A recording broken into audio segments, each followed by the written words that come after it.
Olá, pessoal, quem fala é o professor Sérgio Vaz, professor de Direito Civil, Obrigações, e quero desejar boas-vindas a todos vocês aqui no segundo semestre do Direito das Obrigações. Nesses slides nós vamos iniciar nossos estudos no Direito das Obrigações. Vamos lá então, para o primeiro slide que vai tratar sobre Direito Civil e Obrigações. O Código Civil, ele traz ali no Direito das Obrigações, no livro 1, do artigo 233 ao artigo 420, a previsão legal que diz respeito ao direito das obrigações. O direito das obrigações nada mais é que o mais lógico de todos os ramos do direito e também o menos suscetível às mudanças.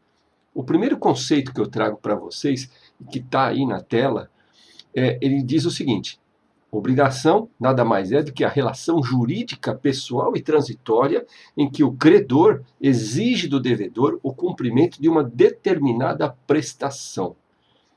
O credor exige do devedor o cumprimento de uma determinada prestação. Ou seja, o devedor deve sim prestar ao credor uma determinada obrigação. Perfeito? Vamos seguindo então.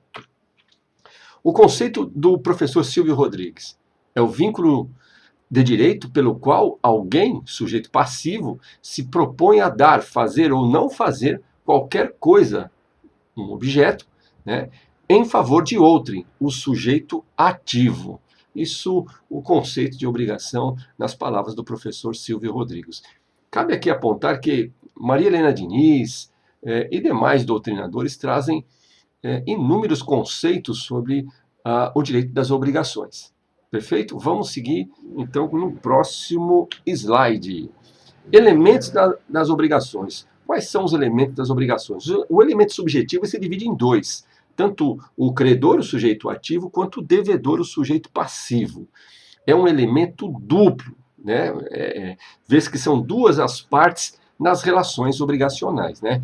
Entendida como centro dos interesses aí nessas relações obrigacionais, né? Pois podem ser ocupados até mesmo por uma pessoa física ou uma pessoa jurídica, ou ter, por exemplo, vários credores, ou ter, do outro lado, vários devedores, que é o caso das obrigações solidárias.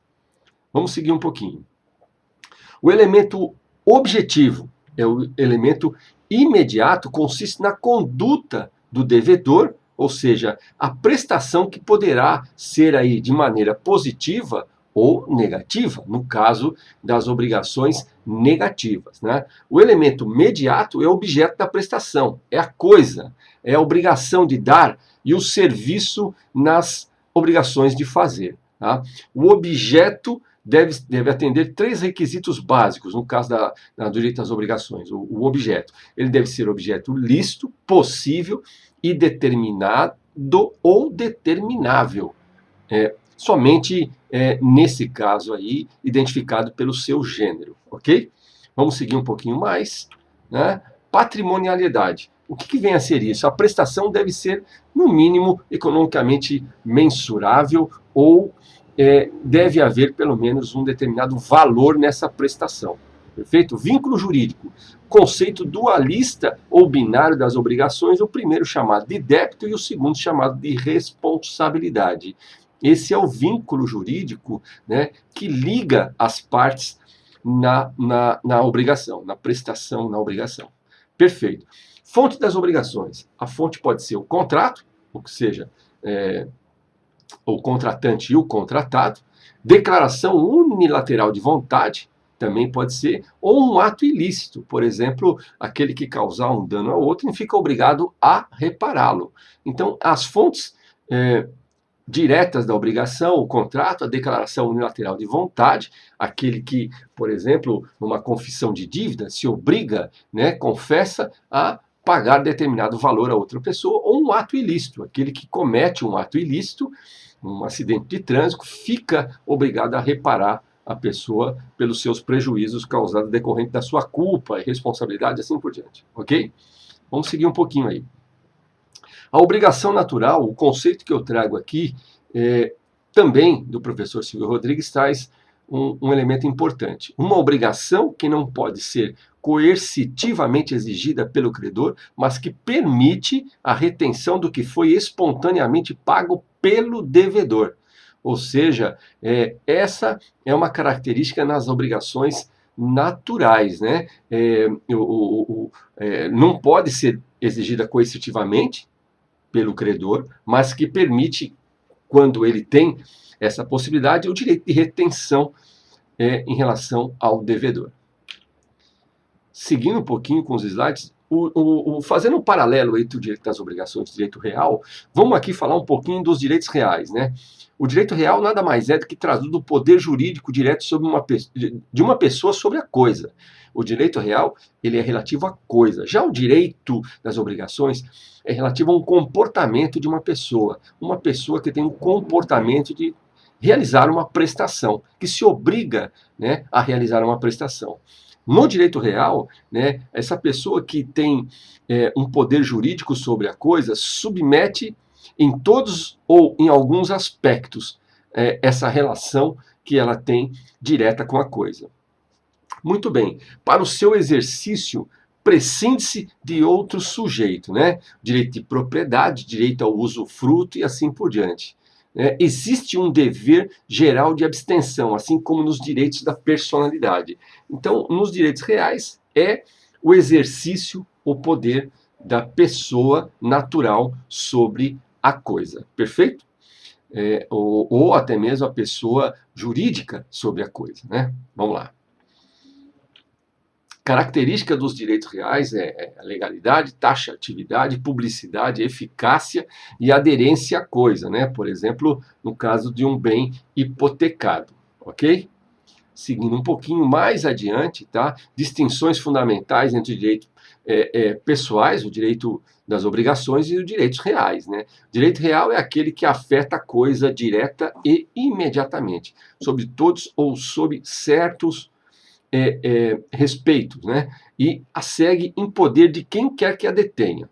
Perfeito. Esse é o direito real, o poder da pessoa sobre a coisa, né? O direito pessoal é o direito que é o direito contra determinada pessoa, né? Em relação à prestação que essa pessoa deve em relação ao credor, né? O sujeito devedor deve uma prestação. Ele deve o quê? Um comportamento, né? Deve realizar uma determinada ação ou deixar de realizar uma determinada ação ou entregar determinada coisa.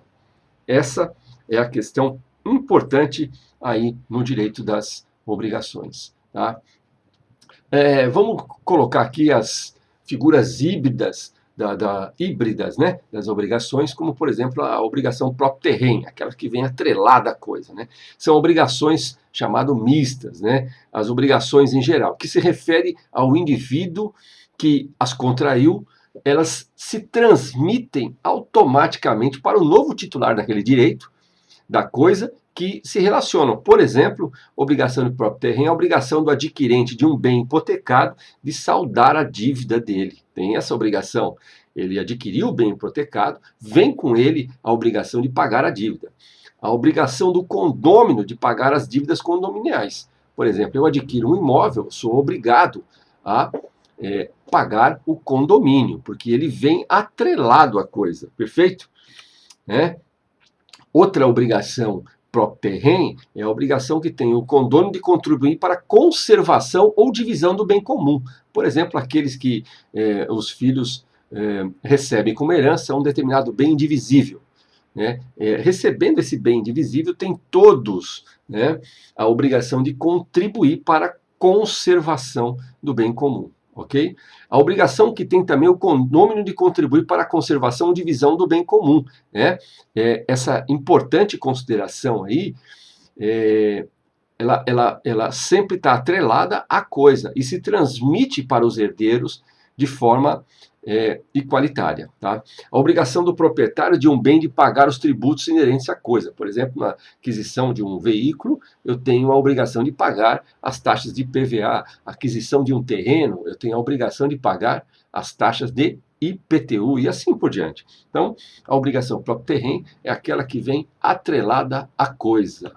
Perfeito. A obrigação com eficácia real, sem perder seu caráter de direito a uma prestação, há a possibilidade de oponibilidade a terceiros quando houver anotação preventiva no registro imobiliário. Por exemplo, quando você vem ali no contrato de locação, averbar esse contrato de locação ali no registro imobiliário, para evitar o quê? Para evitar que o bem seja alienado. Então, ele tem uma eficácia real aí, essa obrigação, né? Perfeito. Vamos lá, modalidades de obrigação. Agora sim, obrigação positiva, dar coisa certa ou coisa incerta. E obrigação de fazer. As obrigações negativas são as obrigações de não fazer. Então, repetindo, obrigação positiva de dar coisa certa ou coisa incerta, né? E também as obrigações de fazer. E as obrigações negativas, obrigação de não fazer. Em relação às obrigações, nós também temos uma figura muito comum, que é originária do direito francês, chamada de astreintes.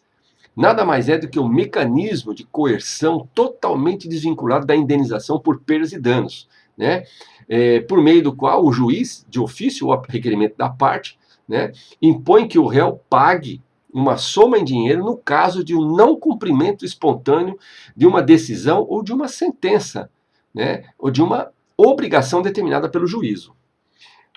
No CPC, ele vem ali no 536, artigo 536, que diz o seguinte, vamos lá. No cumprimento de sentença que reconheça a exigibilidade de obrigação, olha aí, de fazer ou de não fazer, obrigação aí de fazer ou de não fazer, o juiz poderá, de ofício ou a requerimento da outra parte, né, para efetivação da tutela específica ou a obtenção de tutela pelo resultado prático equivalente, determinar as medidas necessárias à satisfação do exequente. Perfeito. Parágrafo 1º.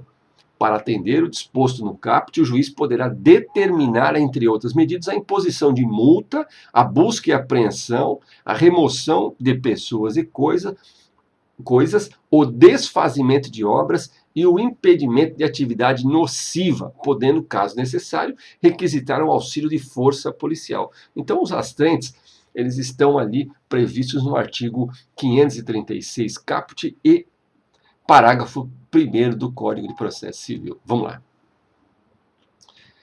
Espécie de obrigações. Obrigações alternativas, vezes, né, em confronto com as obrigações facultativas. As alternativas, o que é? São aquelas que têm por objeto duas ou mais prestações, sendo que o devedor se exonera cumprindo apenas uma delas. Perfeito. Eu sou obrigado, um exemplo aqui, eu sou obrigado a dar ou um veículo de 15 mil reais ou 15 mil reais. Então, se eu cumprir com qualquer uma das obrigações, extinguiu-se a obrigação. Ok? Então, se eu entregar um carro de 15 mil reais ou 15 mil reais, eu me exonero do cumprimento das obrigações. Perfeito? E as facultativas? Quando tem um único objeto e o devedor tem a faculdade de cumprir de um ou outro de forma subsidiária. Por exemplo, o devedor que ficou de entregar um determinado objeto, que ele pode mandar por via postal terrestre e por via postal aérea.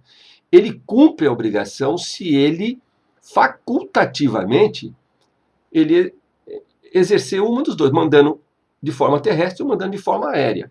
Vamos supor que de forma terrestre houve um problema, ele não pôde enviar. Então, ele tem a forma subsidiária de mandar pela via aérea. Essa é a diferença das obrigações facultativas em relação às obrigações alternativas. Cabe só um apontamento que nas obrigações alternativas são dois objetos.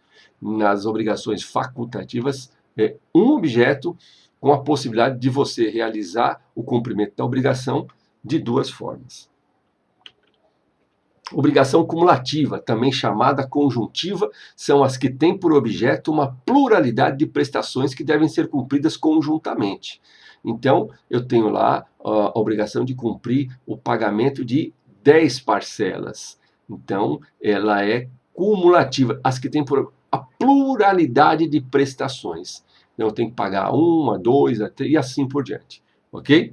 Essa é a obrigação chamada cumulativa. Obrigações divisíveis, né? São aquelas que comportam fracionamento da coisa ou a sua divisão, quer quanto à prestação, quer quanto ao próprio objeto, sem alterar, sem causar prejuízo à substância ou ao seu valor.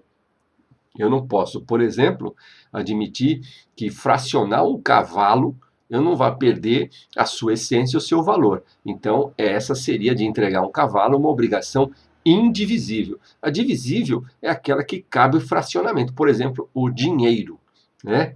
Vamos lá, seguindo um pouquinho. As indivisíveis, como acabei de falar no slide anterior, são aquelas que possuem uma individualidade ou unicidade de prestação, né? A indivisibilidade pode decorrer da própria natureza do objeto, né, ou da prestação. No caso aí, eu dei o exemplo do cavalo, não há possibilidade de dividir o cavalo para cumprir a obrigação. Então, ele tem uma unicidade nessa prestação. Perfeito? Vamos seguindo. Obrigações solidárias ali no artigo 264 do Código Civil. Vamos lá. A solidariedade quando na mesma obrigação concorre mais de um credor ou mais de um devedor, cada um com direito ou obrigado à dívida toda. Perfeito. Então, é uma pluralidade aí, né, de devedores ou de credores, né? A obrigação solidária caracteriza pela multiplicidade de credores ou devedores. Olha aí embaixo aí, né? Tendo cada credor o direito à totalidade das prestações, como se fosse credor único, né? Ou estando cada devedor obrigado pela dívida toda, como se fosse o único devedor. Muito bem, então essa aí é a previsão do artigo 264 do Código Civil, que traz aí o conceito legal sobre as obrigações solidárias. Portanto, meus amigos, eu quero aqui agradecer inicialmente aí a participação de todos nesses primeiros slides de direito da obrigação e conto com vocês aí para seguirmos no estudo da matéria do direito civil obrigações. Até lá e um abraço.